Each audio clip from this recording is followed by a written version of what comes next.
ઓમ શ્રી ગણેશાય નમઃ. જય શ્રી કૃષ્ણ મિત્રો. આજે આપણે સાંભળીશું હનુમાનજીની કથા અને શનિદેવની કથા. બોલો બજરંગ બલીની જય. મિત્રો, વિડીયો સારો લાગે તો લાઈક અને શેર કરજો. આ ચેનલને સબસ્ક્રાઈબ જરૂર કરી દેજો અને આ કથા બીજાને પણ શેર કરજો, જેથી આવી સરસ મજાની ભગવાનની કથા બીજાને આપણા થકી સાંભળવા મળે અને આપણને પુણ્ય ફળ મળે. બોલો બજરંગ બલીની જય, હનુમાનજીની જય. એક ડોસીમાની આ વાર્તા છે. એક ડોસીમાં રોજ હનુમાનજીના મંદિરે જતા હતા. એ ચૂરમાનો લાડવો અને એક રોટલી લઈને મંદિરે રોજ આવે અને હનુમાનજીને એમ કહે કે કાંધે સોટી લાલ લંગોટી. આટલું કહેતા જ ડોસીમાં આટલું બોલે એની સાથે જ હનુમાનજી આવે અને ચૂરમાના લાડુ અને રોટલી ખાઈ લે. પછી ડોસી બોલે કે મેં તમને આપ્યું જવાનીમાં અને તમે મને આપજો ગઢપણમાં. પૂજા કર્યા બાદ તે ડોસીમાં પાછા ઘરે આવી જતા. એક દિવસ તેની વહુ બોલી, સાસુમાં, તમે રોજ લાડવો અને રોટલી લઈને ક્યાં જાઓ છો? ત્યારે ડોસીમાં બોલ્યા, વહુ, હું બાલાજીના મંદિરમાં જાઉં છું. તો વહુ બોલી, હવે મંદિરે જવાનું બંધ કરો, આ રોજ રોજ જવાનું બંધ કરો. સાસુમાં બિચારા દુઃખી થયા. એમણે કઈ જવાબ આપ્યો નહીં અને પછી તો સાસુમાં એણે કઈ ન ખાધું ન પીધું અને જઈને સૂઈ ગયા. સૂતા સૂતા એ ડોસીમાને 5 દિવસ થઈ ગયા. એક દિવસ તો હનુમાનજી એના સપનામાં આવ્યા અને બોલ્યા કે તમે મને આપ્યું જવાનીમાં, હું તમને આપું છું ગઢપણમાં. ત્યારે ડોસીમાં કહે છે, આજે તો તમે મને આપી રહ્યા છો, પણ રોજ કોણ આપશે? આટલું કહી હનુમાનજી બોલ્યા કે હું રોજ આપીશ. આ સાંભળીને ડોસીમાં તો ખુશ થઈ ગયા અને ચૂરમાનો લાડવો ખાઈ લીધો. આ બાજુ ડોસીમાની વહુ પાસે હવે કંઈ પણ વધ્યું ન હતું. કામ ધંધામાં ખોટ થવા લાગી. એક દિવસ વહુએ વિચાર્યું કે ચાલ તો ખરી, હું સાસુમાને જોઈ આવું તો ખરી. 7 દિવસ થઈ ગયા છે, મેં તો સાસુમાને જમવાનું પણ નથી આપ્યું. તો તે ડોસી બરાબર જામી છે, તંદુરસ્ત થઈ ગઈ છે, બરાબર શરીર થયું છે એનું. એટલે એની સાસુ પાસે ગઈ અને બોલી કે મેં તો તમને જમવાનું પણ નથી આપ્યું 7 દિવસથી, તમે શું ખાવ છો? તો ડોસીમાં બોલ્યા કે વહુ, મને તો હનુમાનજી મીઠા મીઠા લાડવા અને રોટલી આપી જાય છે, હું એ જ ખાઉં છું. આ સાંભળીને વહુ તો હેરાન રહી ગઈ અને સાસુમાના પગમાં પડી ગઈ અને બોલી, માફી માંગી અને કહે છે, માજી, અમે તો તમારા ભાગ્યનું જ ખાઈએ છીએ. અમારા ઘરમાં તો હવે કંઈ પણ નથી રહ્યું. અન્ન ધન બધું સમાપ્ત થઈ ગયું છે. હવે તમે પાછા ઘરે આવો અને તમારું ઘર સંભાળો. પછીથી ડોસીમાં એમના ઘરે ગયા અને પછીથી રોજ ડોસીમાં મંદિરે જઈને હનુમાનજીને લાડુ અને રોટલી લઈને જતા અને ભોગ ધરાવતા. અને પછી એનું ઘર ઘણું અન્ન ધનથી ભરાઈ ગયું. હનુમાનજીની કૃપા થઈ. હે હનુમાનજી, જેવી કૃપા તમે ડોસીમા પર કરી એવી કૃપા તમારા બધા ભક્ત પર કરજો. આ કથા સાંભળનાર, વાંચનાર, આ વિડીયો જોનાર બધા ઉપર તમારી કૃપા વરસાવજો. જય હનુમાન દાદા. હવે આપણે મિત્રો સાંભળીશું શનિદેવ અને હનુમાનજીની કથા. જય શનિદેવ, જય હનુમાન. મિત્રો, આપણે બધા જ જાણીએ છીએ કે શનિદેવને ન્યાયના દેવતા માનવામાં આવે છે. સૂર્યપુત્ર શનિદેવને ખુશ કરવા માટે આપણે બહુ બધા ઉપાયો કરતા હોઈએ છીએ. શનિદેવની દશાથી બચવા માટે એવું માનવામાં આવે છે કે શનિદેવના પ્રકોપથી વ્યક્તિના ખરાબ દિવસ આવવાના શરૂ થઈ જાય છે. પણ શું તમે જાણો છો કે શનિદેવ હનુમાનજીના ભક્તોને ક્યારેય હેરાન નથી કરતા? હવે આના પાછળનું કારણ શું છે એ હું તમને કહું છું.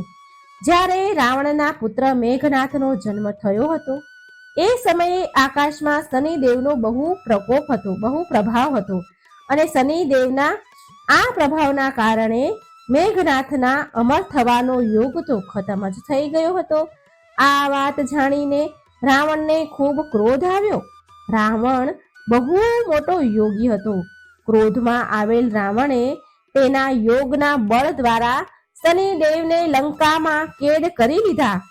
ત્રેતા યુગમાં જ્યારે માં સીતાને શ્રી રામ દ્વારા મોકલેલ વીંટી આપવા માટે હનુમાનજી લંકા આવ્યા તો તેમણે શનિદેવને એક કેદીના રૂપમાં કેદ થયેલા જોયા. હનુમાનજી શનિદેવને ત્યાં જોઈને તો હેરાન થઈ ગયા અને તેમને આનું કારણ પૂછ્યું. શનિદેવે એને બતાવ્યું હનુમાનજીને કે હું શનિદેવ છું. રાવણે એના યોગ બળથી મને અહીં કેદ કરી મૂક્યો છે.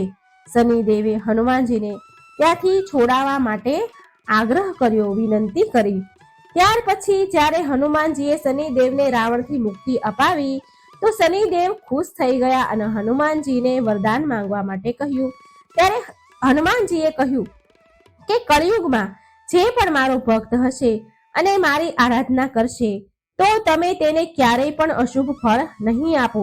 ત્યાર પછીથી શનિવારે હનુમાનજીની પણ પૂજા કરવામાં આવે છે અને બધા જ હનુમાન ભક્તો પર શનિદેવની કૃપા રહે છે. કહેવાય છે કે લંકાથી પ્રસ્થાન કરતી વખતે શનિદેવે લંકા પર એમની વક્ર દ્રષ્ટિ નાખી હતી અને આ જ કારણથી રાવણ અને તેના પૂરા કુળનો યુદ્ધમાં નાશ થઈ ગયો હતો. આના સિવાય એક બીજી પણ એવી કથા છે કે એકવાર હનુમાનજી તેમના પ્રભુ શ્રી રામનું સ્મરણ કરી રહ્યા હતા. એ સમયે શનિદેવ ત્યાં આવી ગયા અને કહેવા લાગ્યા કે હવે કળિયુગ પ્રારંભ થઈ ગયો છે. આ યુગમાં હનુમાનજી તમારું શરીર દુર્બળ છે અને મારું શરીર બળવાન થઈ ગયું છે અને હવે હું તમારા શરીર પર સાડા સાતી બનીને આવી રહ્યો છું. શનિદેવને બિલકુલ અહેસાસ ન હતો કે હનુમાનજી રઘુવીરના પરમ ભક્ત છે અને એના શરીર પર કોઈ પણ પ્રકારની દશાનો કોઈ પણ પ્રકારનો પ્રભાવ થતો નથી, પડી શકે નહીં. હનુમાનજીએ શનિદેવને કહ્યું કે તમે મને મારા પ્રભુ શ્રીરામનું સ્મરણ કરવા દો. મારા શરીર અને મારી આત્મા પર મારા પ્રભુ શ્રીરામ સિવાય બીજું કોઈ ન આવી શકે. મારા શરીર અને મારી આત્મા પર પ્રભુ શ્રીરામનો જ વાસ છે. પણ શનિદેવ તો માન્યા નહીં. તેમણે કહ્યું કે પૂરી સૃષ્ટિ પર મારી દ્રષ્ટિ છે અને તમે આનાથી ન બચી શકો, તમે આનાથી દૂર ન રહી શકો. જ્યારે શનિદેવ માન્યા નહીં તો હનુમાનજી બોલ્યા કે તમે મારા શરીરમાં ક્યાં બેસવા માંગો છો શનિદેવ? તો શનિદેવે બહુ ગર્વ સાથે કહ્યું કે હું પહેલા 2.5 વર્ષ મસ્તક પર બેસીને બુદ્ધિને વિચલિત કરું છું.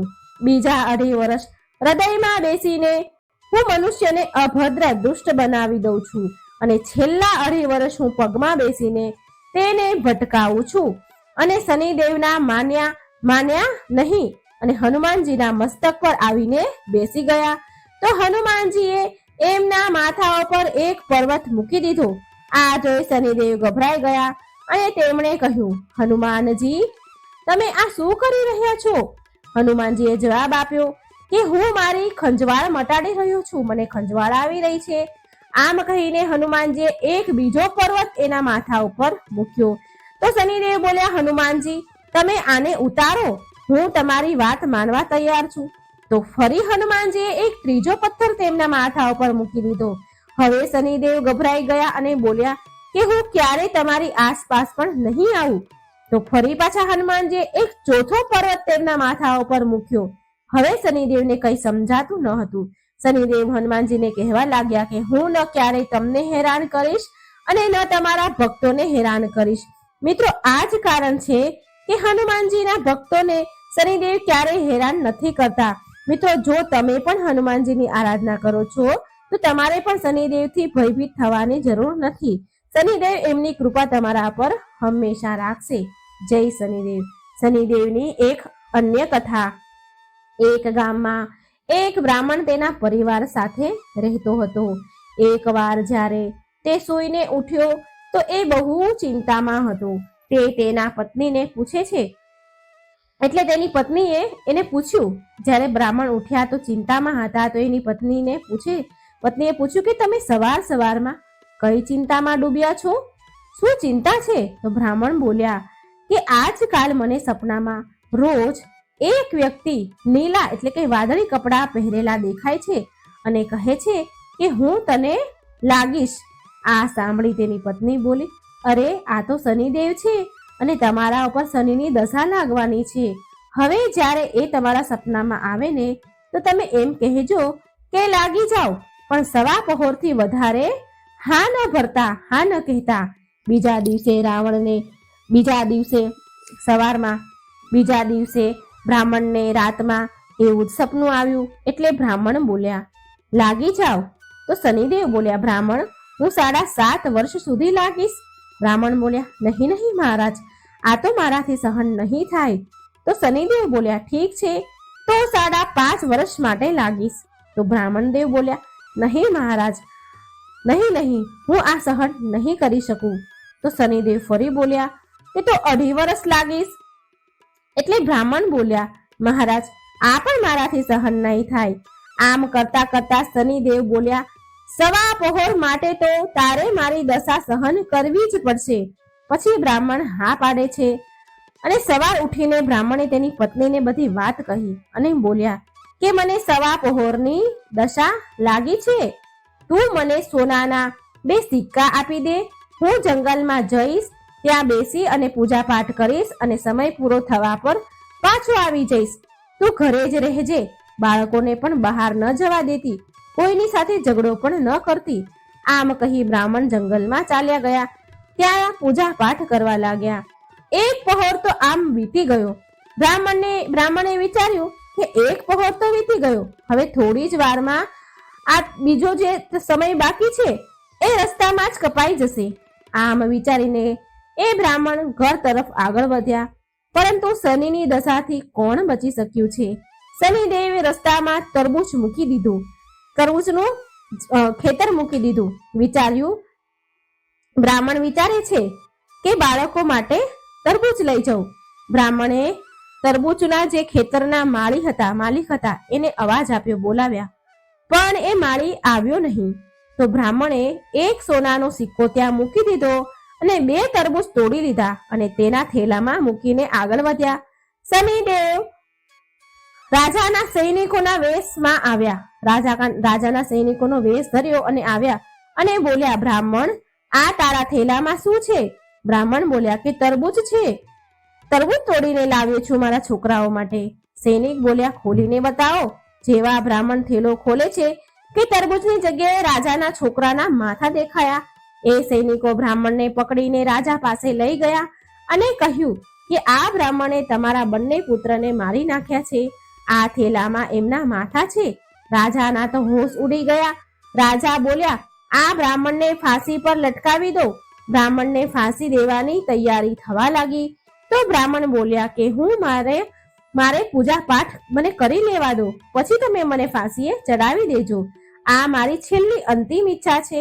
રાજા બોલ્યા ઠીક છે, એમને પૂજા કરવા દો.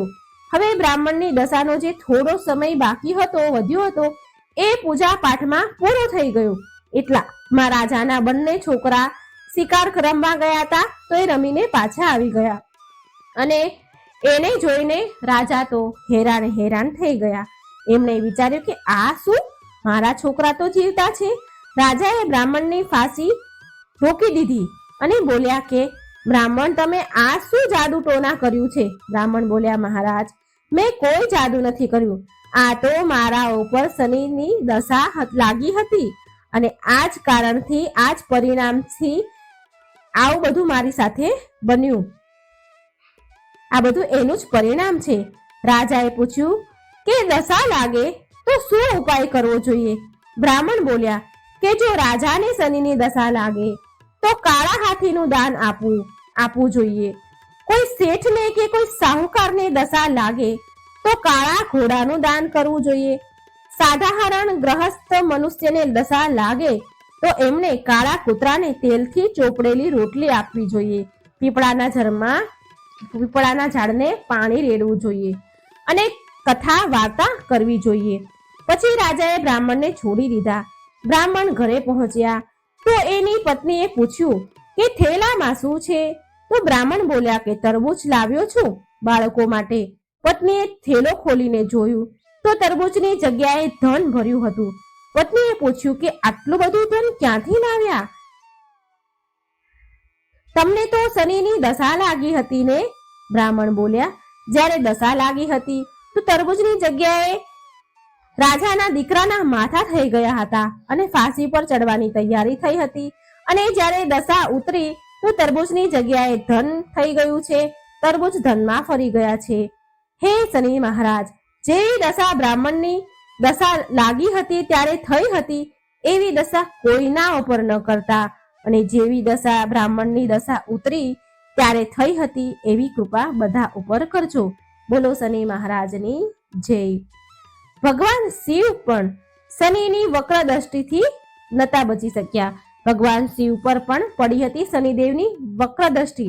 સરસ મજાની કથા છે મિત્રો, સાંભળો. આ કથા ભગવાન ભોળાનાથની અને શનિદેવની છે.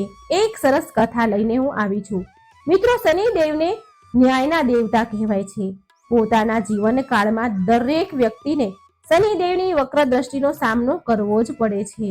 નવગ્રહોમાં શનિદેવ સૌથી ધીરે ચાલવા વાળા ગ્રહ છે અને આ બધા રાશિઓનું ભ્રમણ કરવા માટે 30 વર્ષનો સમય લગાડે છે શનિદેવ. મનુષ્ય, દેવતા, દાનવ, ઋષિ મુનિ બધાને જ આમની વક્ર દ્રષ્ટિનો સામનો કરવો પડે છે. ત્યાં સુધી કે એકવાર ભગવાન શિવને પણ શનિદેવની વક્ર દ્રષ્ટિનો સામનો કરવો પડ્યો હતો. એક કથા અનુસાર શનિદેવ ભગવાન શંકરના ઘરે કૈલાસ પર્વત પર પહોંચ્યા અને શનિદેવે ભોળાનાથને પ્રણામ કર્યા.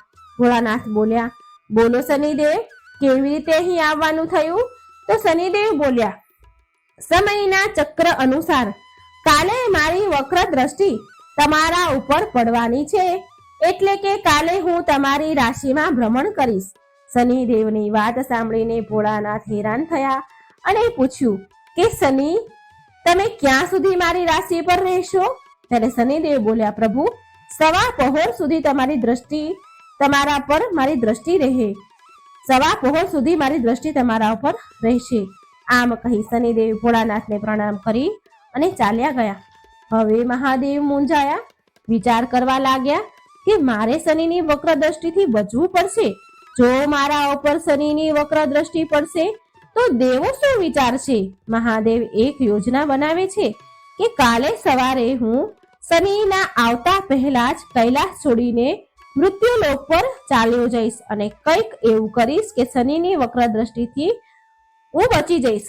બીજા જ દિવસે ભગવાન ભોળાનાથ મૃત્યુલોકમાં ધરતી પર પહોંચ્યા અને એક હાથીનું રૂપ ધારણ કરી લીધું.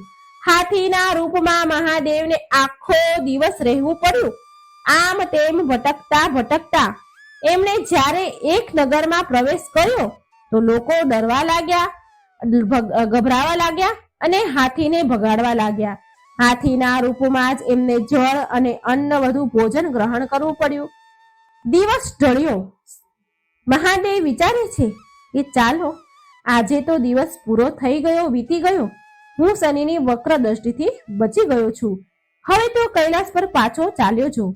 પછી મહાદેવ હાથીનું રૂપ બદલી તેમના અસલ રૂપમાં આવી ગયા અને કૈલાસ પહોંચતા જોયું કે શનિદેવ પહેલાથી જ ત્યાં હાજર હતા. શનિદેવ મહાદેવને જોતા જ પ્રણામ કરે છે. એમને જોઈને ભોળાનાથ હસ્યા અને બોલ્યા, જોયું શનિદેવ, હું તમારી વક્ર દ્રષ્ટિથી બચી ગયો ને? તમે તમારી વક્ર દ્રષ્ટિ મારા ઉપર ન નાખી શક્યા ને? મહાદેવની વાત સાંભળી શનિદેવ બોલ્યા કે હે પ્રભુ, મારી વક્ર દ્રષ્ટિથી ન દેવ બચી શક્યા છે, ના મનુષ્ય બચી શક્યા છે, ન દાનવ બચી શક્યા છે અને ના તમે પણ બચી શક્યા છો. મહાદેવ તો હેરાન થઈ ગયા સાંભળી અને બોલ્યા, કેવી રીતે શનિદેવ? તો શનિદેવ બોલ્યા, પ્રભુ, આ મારી વક્ર દ્રષ્ટિનો જ પ્રભાવ હતો કે તમે તમારું વાસ્તવિક સ્વરૂપ ત્યાગીને હાથીની યોનિમાં તમે ગયા. તમારે હાથીની યોનિમાં જવું પડ્યું, આમ તેમ ભટકવું પડ્યું. પશુ યોનિમાં જ તમારે અન્ન જળ ગ્રહણ કરવું પડ્યું. તમારું નિવાસ સ્થાન કૈલાસ છોડવું પડ્યું. મારી દ્રષ્ટિ જેવી તમારી ઉપર પડી એ જ પરથી તમને શનિ દશાના તમે પાત્ર બની ગયા હતા. આ સાંભળી મહાદેવ હસ્યા અને શનિદેવને ગળે લગાડ્યા અને બોલ્યા કે શનિદેવ, ખરેખર તમે મારા શિષ્ય કહેવાને યોગ્ય છો. સાથે એ વરદાન આપ્યું કે 9 ગ્રહોમાં તમારું સ્થાન શ્રેષ્ઠ હશે. જીવનમાં સારા કામ કરવા વાળા તમારાથી ભયભીત નહીં થાય ને જળમાં કમળ સમાન સુરક્ષિત રહેશે. આવી રીતે શનિદેવની દ્રષ્ટિનો સામનો બધાને જ કરવો પડે છે, પણ જે ધર્મના અનુકૂળ આચરણ કરે છે, દયા, સદભાવના, પ્રેમ અને સુવિચાર રાખે છે, એ બધા જ સુખ મેળવે છે. જે વ્યક્તિ શનિવારે પીપળાના ઝાડને પાણી અર્પણ કરે છે, કાળી વસ્તુનું દાન કરે છે, ગાયત્રી મંત્રના જાપ કરે છે, પશુ પક્ષીઓને અન્ન અને જળ આપે છે, કીડીઓને કીડિયારું પૂરે છે, લોટ નાખે છે અને શનિ ચાલીસા વાંચે છે અને શનિદેવની કથા સાંભળે છે, એના ઉપર શનિદેવની કૃપા સદાય માટે બની રહે છે. બોલો જય શનિદેવ, જય હનુમાનજી.